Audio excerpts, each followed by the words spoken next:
जाए मोहम्मद जन्नतुल फिरदौस है मदीना मोहम्मद जन्नतुल मअवा है अल्लाहुम्मा सल्ली अला मौलाना मुहम्मद व अला आलिहि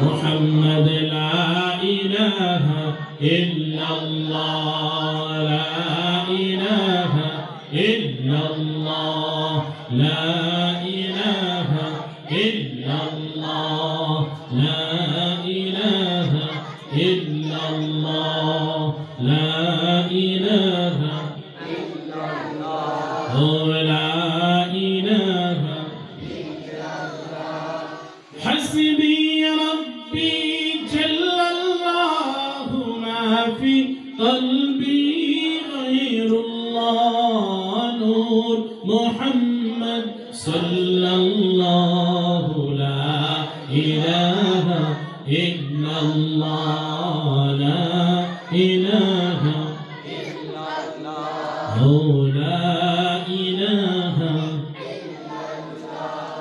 ला इलाहा इल्लल्लाह ला इलाहा इल्लल्लाह भाईजान বহু দূরে মদিনা আমরা কেমনে যাব জানি না বলুন বহু দূরে মদিনা আমরা কেমনে যাব জানি না হে হে দয়া করো দয়াল আল্লাহ দয়া করো দয়াল আল্লাহ পুরো মনের বাসনা লা ইলাহা ইল্লাল্লাহ লা ইলাহা ইল্লাল্লাহ লা ইলাহা ইল্লাল্লাহ আমার নবীজি কা দিন মদিনা যেটা ঈমানদারের ঠিকানা বলুন নবীজি কা দিন মদিনা যেটা ঈমানদারের ঠিকানা মনকে যতই বুঝাই বুঝে না মনকে যতই বুঝাই বুঝে না যাইতে চাই সোনার মদিনা লা ইলাহা ইল্লাল্লাহ লা ইলাহা ইল্লাল্লাহ লা ইলাহা ইল্লাল্লাহ লা ইলাহা ইল্লাল্লাহ লা ইলাহা ইল্লাল্লাহ মুহাম্মাদুর রাসূলুল্লাহ সাল্লাল্লাহু তাআলা আলাইহি ওয়াসাল্লাম আমি বলতেছিলাম আমার হাবিব নবী মুহাম্মদ সাল্লাল্লাহু আলাইহি ওয়াসাল্লামকে আমার আল্লাহ পাক এত সম্মান মর্যাদা দিয়েছেন নবীজি তার নূরের জবানে ইরশাদ করেছেন লা ইয়ামাসসুন নারু মুসলিমান রাআনি আও রাআ মান রাআনি বলুন সুবহানাল্লাহ রাসূলুল্লাহ সাল্লাল্লাহু আলাইহি ওয়াসাল্লাম ইরশাদ করেছেন আমার কোন উম্মত অর্থাৎ কোন মুসলমান যদি আমি রাসূল সাল্লাল্লাহু আলাইহি ওয়াসাল্লামের দিদার লাভ করে লা ইয়ামাসসুন নারু মুসলিমান রাআনি কোন মুসলমান যদি আমি রাসূলকে স্বপ্নে দেখে আমি রাসূলকে স্বপ্নে দেখার কারণে আল্লাহ রাব্বুল আলামিন জাহান্নামের শাস্তিকে তার জন্য ক্ষমা করে দিবেন বলুন না সুবহানাল্লাহ শুধু তাই নয় রে মুসলমান আমার রাসূল সাল্লাল্লাহু আলাইহি সাল্লামকে যারা দেখেছে যেমন আল্লাহওয়ালা আল্লাহর হাবিবের আশিককে কেউ যদি দেখতে পারে তাহলে আল্লাহ পাক আল্লাহর হাবিবের খাতিরে তার জাহান্নামের আযাব কেউ maaf করে দিবে আমরা রাসূলুল্লাহ সাল্লাল্লাহু আলাইহি সাল্লামকে দেখতে চাই কি চাই না? হ্যাঁ আমার বন্ধুরা নিরাম, আমার হাবিব নূর নবী মুহাম্মদ সাল্লাল্লাহু আলাইহি সাল্লামকে তো সম্মান মর্যাদা আমার আল্লাহ পাক দিয়েছেন। রাসূলুল্লাহ সাল্লাল্লাহু আলাইহি সাল্লামকে স্বপ্নে কেউ যদি দেখে, সেটা স্বপ্নে দেখাটা বাস্তবিক রাসূলকে দেখার মতোই হয়ে যাবে। মান রাআনি আও রাআনি, রাসূলকে যে স্বপ্নে দেখলো সে যেন বাস্তবিক রাসূলকেই দেখলো। বলুন না সুবহানাল্লাহ। কারণ শয়তান আল্লাহর হাবিবের সূরত ধরতে পারে না। বলুন না সুবহানাল্লাহ।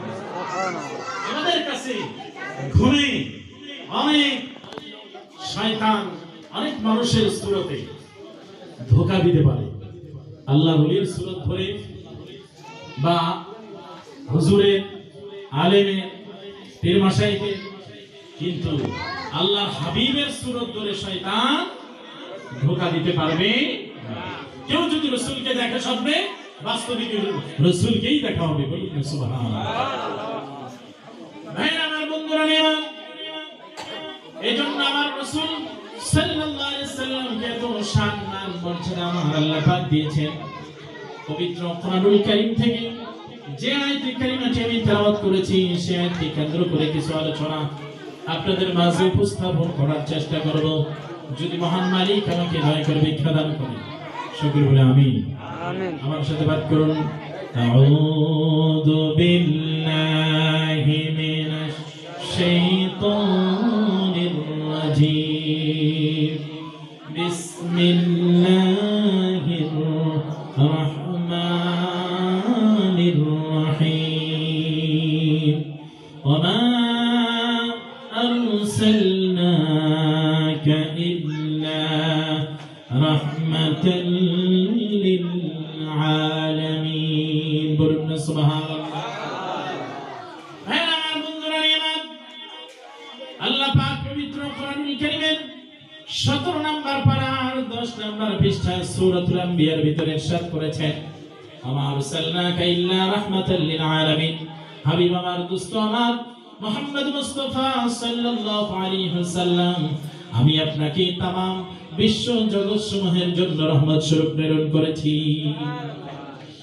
ভাই আমার বন্ধুরা, রাসূলুল্লাহ সাল্লাল্লাহু আলাইহি ওয়াসাল্লাম কে আমার আল্লাহ পাক तमाम বিশ্ব জগৎ সমূহের জন্য রহমত স্বরূপ প্রেরণ করেছেন। আল্লাহর জগৎ সমূহটা কতটুক আর কতটুক জগৎ সমূহের জন্য আমার নবী রহমত। আল্লাহ পাক যেমন সূরাতুল ফাতিহার শুরুতেই প্রথম আয়াতে বলেছেন, আলহামদুলিল্লাহি রাব্বিল আলামিন, সমস্ত প্রশংসা লিল্লাহি, যিনি সমস্ত জগৎ সমূহের রব। বলুন সুবহানাল্লাহ। সমস্ত প্রশংসা কার জন্য? আল্লাহর জন্য, যিনি জগৎ সমূহের মালিক। ভাই আমার বন্ধুরা, তাহলে আল্লাহ পাক রব্বুল আলামিন যত জগৎ সমূহের জন্য আল্লাহ রব্বুল আলামিন, তত জগৎ সমূহের জন্য রাহমাতাল লিল আলামিন আমার আপনার নবী হুজুর নূর সাল্লাল্লাহু আলাইহি সাল্লাম। ভাই আমার বন্ধুরা, রাসূলুল্লাহ সাল্লাল্লাহু আলাইহি ওয়াসাল্লাম কে আমার আল্লাহ পাক এত সম্মান মর্যাদা দিয়েছেন। ভাই আমার বন্ধুরা, আমার কত জগৎ সমূহের জন্য আমার আল্লাহ পাক আমার হাবিবকে রহমত স্বরূপ প্রেরণ করেছেন। সৃষ্টি জগৎ নিয়ে যদি একটু আপনাদেরকে ধারণা দেই, এই যে আপনারা পৃথিবীটা দেখতেছেন, ভাই আমার বন্ধুরা, আমার এই পৃথিবী থেকে আল্লাহর হাবিব যখন মিরাজ রজনীতে আল্লাহর দিদারে গেলেন, আল্লাহর সাক্ষাতে গেলেন, আল্লাহর মেহমান হয়ে আল্লাহর হাবিব যখন আরশ আজিমের দিকে রওনা হলেন, ভাই আমার বন্ধুরা, আমার 7 আসমান পেরিয়ে সিদরাতুল মুনতাহার উপরে লা মাকাম লা জামানের উপরে 70,000 নূরের পর্দা ভেদ করে আল্লাহর হাবিব নূর নবী মুহাম্মদ সাল্লাল্লাহু আলাইহি সাল্লাম আরশ আজিমে গিয়েছেন। বলুন না সুবহানাল্লাহ। এই যে গিয়েছেন 7 আসমান পেরিয়ে, এক একটি আসমান থেকে আরেকটি আসমানের দূরত্ব 500 বছরের রাস্তা। বলুন না সুবহানাল্লাহ। তারপরে আপনার এইরকম 7টা আসমান পার হওয়ার পরে সিদরাতুল মুনতাহা, তারপর হচ্ছে লা মাকাম, তারপরে লা জামান, তারপরে 70,000 নূরের পর্দা। এক একটি পর্দা থেকে আরেকটি পর্দার দূরত্ব 500 বছর রাস্তা, বলুন না সুবহানাল্লাহ। আবার এক একটি নূরের পর্দার পুরুত্ব 500 বছর রাস্তা, বলুন না সুবহানাল্লাহ। তাহলে এই तमाम বিশ্ব জগৎ সমূহের জন্য রহমত কে? আমার নবী। কে? রাহমাতাল লিল আলামিন, বলুন না সুবহানাল্লাহ। তাহলে সেই নবীকে মহব্বত করতে হবে কি হবে না? ভালোবাসতে হবে কি হবে না? এখানে আজকের যে অনুষ্ঠান, আজকের যে আয়োজন, আল্লাহ হাবিবের মহব্বতে, আল্লাহ হাবিবের মহব্বতেরই ভালোবাসারই আয়োজন, ঠিক কিনা বলে? রাসূলুল্লাহ সাল্লাল্লাহু আলাইহি ওয়াসাল্লাম, নূর নবী মুহাম্মদুর রাসূলুল্লাহ সাল্লাল্লাহু আলাইহি ওয়াসাল্লাম 570 খ্রিস্টাব্দের 12 রবিউল আউয়াল সোমবার সুবহ সাদিকে এই পৃথিবীতে শুভাগমন করেছেন, ঠিক কিনা বলুন? রাসূলুল্লাহ সাল্লাল্লাহু আলাইহি ওয়াসাল্লাম যখন শুভাগমন করেছেন, এই আগমনকে কেন্দ্র করে আল্লাহর যত সৃষ্টি জগতের যা আছে, আরশ, কুরসি, লৌহ, কলম, চন্দ্র, সূর্য, গ্রহ, উপগ্রহ, ফেরেশতা, আল্লাহর যত সৃষ্টি আছে, পশু পাখি, গাছ বৃক্ষ, তরুলতা, সমস্ত সৃষ্টি আল্লাহর হাবিবের শুভাগমনে খুশি হয়েছে, বলুন না সুবহানাল্লাহ। তাহলে সবাই খুশি, বেজার কি? বেজার কেউ আছে না নাই? কথা বলেন, বেজার কেউ আছে না নাই? বেজার আছে। বেজার হচ্ছে শয়তান। বেজার কে? শয়তান। তাহলে বেজার শয়তান এবং বেজার হচ্ছে ইহুদিরা এবং হচ্ছে মুনাফিকরা, ঠিক কিনা বলুন? মুনাফিকরা আল্লাহর হাবিবের সম্মান মর্যাদায়, আল্লাহর হাবিবের শুভাগমনে খুশি হয়েছে? বেজার। আল্লাহর হাবিবের পিছনে নামাজ আদায় করে রাসূলুল্লাহ সাল্লাল্লাহু আলাইহি ওয়াসাল্লামের ক্ষতি করেছে, রাসূলকে হত্যা করতে চেয়েছে। তারপরে ইহুদিরাও রাসূলকে হত্যা করার জন্য বিভিন্ন ভাবে তারা চক্রান্ত করেছে, পরামর্শ করেছে, কিন্তু আল্লাহ পাক আল্লাহর হাবিবকে হেফাজত করেছেন, বলুন না সুবহানাল্লাহ। তাহলে আল্লাহর হাবিবের শুভাগমনকে কেন্দ্র করে আমরা যে আয়োজন করি, পবিত্র ঈদে মিলাদুন নবী সাল্লাল্লাহু আলাইহি ওয়াসাল্লাম উপলক্ষে সারা বিশ্বে আয়োজন হচ্ছে, হচ্ছে কি হচ্ছে না? ঈদে মিলাদুন নবী সাল্লাল্লাহু আলাইহি ওয়াসাল্লাম উপলক্ষে জুলুস হচ্ছে, র্যালি হচ্ছে, মিলাদ মাহফিল হচ্ছে, দরুদ ও সালামের অনুষ্ঠান হচ্ছে, ওয়াজ মাহফিল হচ্ছে। এই সব হচ্ছে আল্লাহর হাবিবের শুভাগমনকে কেন্দ্র করে। ভাইরা আমার, লাইলাতুল কদরের অনেক দাম, অনেক মর্যাদা, কিন্তু রাসূলুল্লাহ সাল্লাল্লাহু আলাইহি ওয়াসাল্লাম যদি শুভাগমন না করতেন তাহলে কি লাইলাতুল কদর হতো? অন্যান্য নবী রাসূলের সময় কি লাইলাতুল কদর ছিল? অন্য কোন নবী রাসূলের সময় লাইলাতুল কদর ছিল না। লাইলাতুল কদর বিলাও হচ্ছে আল্লাহর হাবিবের সাদকায়, ঠিক কি না বলুন? তাহলে যার আর লাইলাতুল কদরের কেন দাম হয়েছে, মর্যাদা হয়েছে? কোরআন নাযিল হওয়ার কারণে। তাহলে কোরআনের চেয়ে আমার হাবিবের শান, মান, মর্যাদা তো 1000 গুণ বেশি, ঠিক কিনা বলুন? কারণ কোরআন তো আমার রাসূলকে আল্লাহ পাক হাদিয়া দিয়েছেন। কোরআনকে আমার আল্লাহকে কি দিয়েছেন? আমার আল্লাহ আমার রাসূলকে হাদিয়া দিয়েছেন। এখন একজন আল্লাহওয়ালা পীর মাশাইখ যদি আছে, আমরা তাকে হাদিয়া দেই কি দেই? হাদিয়ার দাম বেশি না এই আল্লাহর ওলির দাম বেশি? হাদিয়ার দাম বেশি না আমার উস্তাদের দাম বেশি? হাদিয়ার দাম বেশি না আমার বাবা মার দাম বেশি? অবশ্যই আমার মা বাবার দাম, আমার পীর সাহেবের দাম, আমার আল্লাহওয়ালা বুজুর্গ কোন আলেম যদি আসে তার দাম হাদিয়ার চেয়ে অনেক বেশি। তাহলে কোরআন আমার রাসূলকে হাদিয়া দিয়েছেন, বলুন না সুবহানাল্লাহ। কোরআনকে আল্লাহ পাক বলেছেন রাহমাতুল লিল মুসলিমিন, মুসলিমদের জন্য কোরআন হচ্ছে রহমত। আর আমার হাবিবের শানে আল্লাহ পাক বলেছেন রাহমাতুল লিল আলামিন, বলুন না সুবহানাল্লাহ। তাইলে রাহমাতুল লিল আলামিনের রহমত तमाम বিশ্ব জগৎ সমূহের জন্য, বলুন না সুবহানাল্লাহ। আর কোরআন রহমত শুধুমাত্র কেবলমাত্র একমাত্র মুসলমানদের জন্য, বলুন না সুবহানাল্লাহ। ভাইরা আমার, বন্ধুরা আমার, আমার আলোচনার বিষয় হচ্ছে তাহলে ঈদ মিলাদুন নবী সাল্লাল্লাহু আলাইহি ওয়াসাল্লাম উপলক্ষে যে আয়োজন করা হয়, আল্লাহর হাবিবের শুভাগমনকে কেন্দ্র করে আয়োজন। ভাইরা আমার, বন্ধুরা আমার, আল্লাহর হাবিবের শুভাগমনকে কেন্দ্র করে আল্লাহর হাবিব যখন 570 খ্রিস্টাব্দের 12 রবিউল আউয়াল সোমবার সুবহ সাদিকে রাসূল যখন আগমন করলেন মা আমিনার ঘরে, আমার হাবিবের আগমনের বার্তাটা হযরতে রাসূলুল্লাহ সাল্লাল্লাহু আলাইহি সাল্লামের চাচা আবু লাহাবের দাসী সুয়াইবা আগে পুরস্কার স্বরূপ আজাদ করে দিয়ে দিলেন। বলুন না সুবহানাল্লাহ। তার দাসীকে আল্লাহ হাবিবের সুসংবাদ পৌঁছানোর কারণে, শুভাগমনের সংবাদ দেওয়ার কারণে মুক্ত করে দিয়ে দিলেন, আজাদ করে দিলেন। তুমি আজ থেকে মুক্ত, যেদিকে খুশি সেদিকে যেতে পারো, যেখানে খুশি সেখানে যেতে পারো।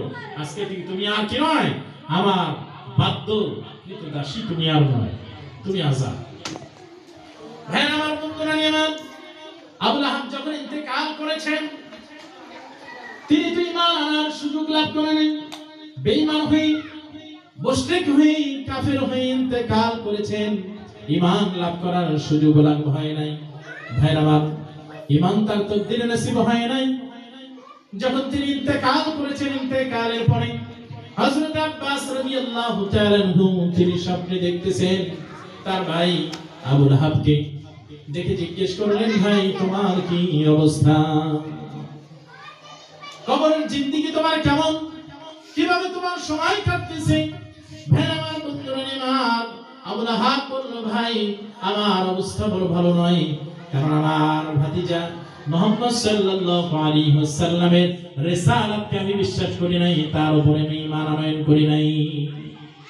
আমি রাসূলুল্লাহ সাল্লাল্লাহু আলাইহি সাল্লামকে কষ্ট দিয়েছি, তাকে আমি অনেকভাবে হয়রানি পেরেশান করার চেষ্টা করেছি, আমি তার উপরে ঈমান আনয়ন করি নাই, যার কারণে আমি অমুসলিম হয়ে কাফের হয়ে ইন্তেকাল করেছি। আমার কবরের ভিতরে আল্লাহ পাক আযাবের ব্যবস্থা করেছেন, জাহান্নামের শাস্তি আমি ভোগ করতেছি। কিন্তু ভাই তোমাকে একটি সুসংবাদ দিচ্ছি, সেটা হলো একটি খুশির খবর আছে, একটি খুশ খবর আছে। সেটা কি? সেটা হচ্ছে আবু লাহাব বলল, আমার ভাতিজা মুহাম্মদ সাল্লাল্লাহু আলাইহি সাল্লাম যেই দিন শুভাগমন করেছিলেন, সেই দিনটি ছিল সোমবার। বলুন না সুবহানাল্লাহ। রাসূলুল্লাহ সাল্লাল্লাহু আলাইহি সাল্লাম আগমন করেছেন কি বারে? সোমবারে। ভাই আমার বন্ধুরা নিয়ামত, রাসূলুল্লাহ সাল্লাল্লাহু আলাইহি সাল্লাম সোমবারে শুভাগমন করেছেন, যার কারণে রাসূলুল্লাহ সাল্লাল্লাহু আলাইহি সাল্লাম যখন প্রতি সোমবারে রোজা রাখতেন, মুসলিম শরীফে হাদিসটি এসেছে, আমার রাসূল মুহাম্মদ সাল্লাল্লাহু আলাইহি সাল্লামকে এক সাহাবী জিজ্ঞেস করলেন, ইয়া রাসূলুল্লাহ, ইয়া হাবিবাল্লাহ নবীজি, আপনি কেন প্রতি সোমবারে রোজা রাখেন? বলুন সুবহানাল্লাহ। আন সাওমি ইয়াউমিল ইসনাইন, ইয়া রাসূলুল্লাহ, ইয়া হাবিবাল্লাহ, আপনি কেন প্রতি সোমবারে রোজা রাখেন? রোজা রাখার কারণ কি?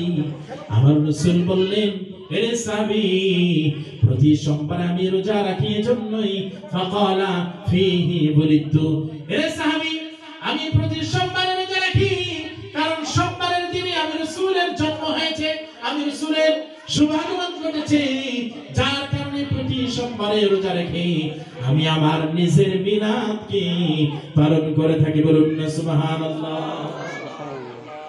ভাই আমার বন্ধুরা নিয়ামত, আমরা যখন রবিউল আউয়াল মাস আসলে ঈদ মিলাদুন নবী উপলক্ষে আমরা আয়োজন করি, মিলাদ মাহফিল করি।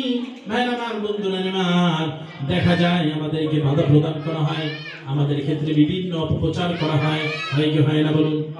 যেটা আবার করবি, এটা আবার কোথেকে আসলো, এটা আবার কিসের ঈদ পালন করে, এটা তো ফিতনা বেদাত, ঠিক কিনা বলেন?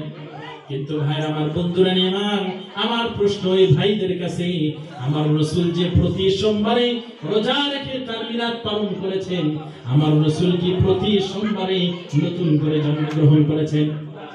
প্রতি সোমবারে কি রাসূল পৃথিবীতে শুভাগমন করেছেন? ভাই আমার বন্ধুরা নিয়ে তাহলে প্রতি সোমবারে আল্লাহর হাবিব রোজা রেখে ফাকারা ফীহি বুলিতু, রাসূলুল্লাহ সাল্লাল্লাহু আলাইহি ওয়াসাল্লাম রোজা রেখে তার মিলাদ পালন করেছেন। আমরা কেন সপ্তাহে না হলেও বছরে একটি মাস মিলাদুন নবী পালন করতে পারবো না? ঠিক কি বলেন? ভাই আমার বন্ধুরা নিয়ে রাসূলুল্লাহ সাল্লাল্লাহু আলাইহি ওয়াসাল্লামের মিলাদ পালন করলে কি হয়? রাসূলুল্লাহর মিলাদে খুশি হলে কি হয়? এটাই বলতেছি। আবু লাহাবকে দেখে যখন তার ভাই আব্বাস রাদিয়াল্লাহু রাদিয়াল্লাহু তাআলা প্রশ্ন করলেন, ভাই কি অবস্থা তোমার, কবরের জিন্দেগিতে কেমন আছো তুমি, কি অবস্থা, কিভাবে তোমার সময় কাটতেছে, আল্লাহ পাক তোমার সাথে কিরকম আচরণ করলেন? আল্লাহর হাবিবের চাচা আবু লাহাব বলল, ভাই আমার অবস্থা বড় ভালো নয়, জাহান্নামের শাস্তি আমি ভোগ করতেছি, কিন্তু একটি খোঁজখবর আছে। খোঁজখবরটা কি? খোঁজখবর হলো আমার ভাতিজা মুহাম্মদ সাল্লাল্লাহু আলাইহি সাল্লাম যেই দিন শুভাগমন করেছেন, আমার দাসী সুমাইবা গিয়ে আমাকে এই খোঁজখবরটি দিয়েছিলেন।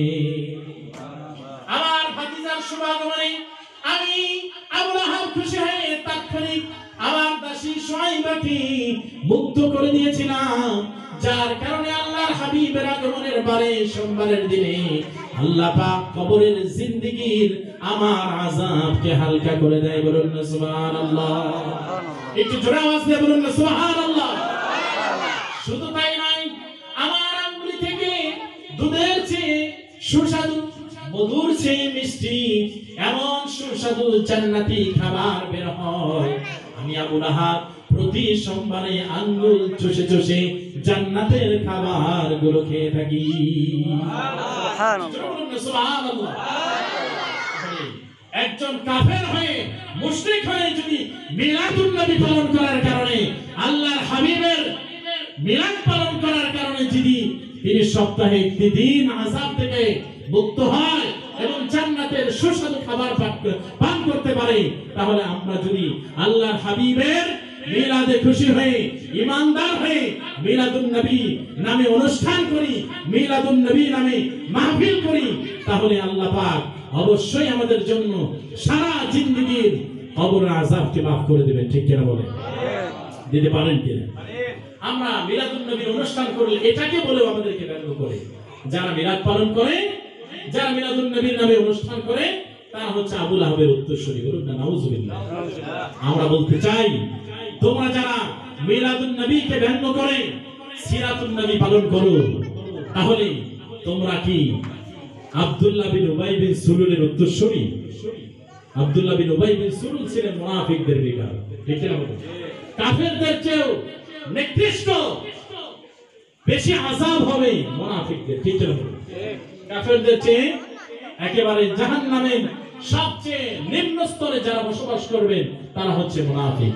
তারা কারা? তারা হচ্ছে মুনাফিক। ঠিক কিনা বলুন?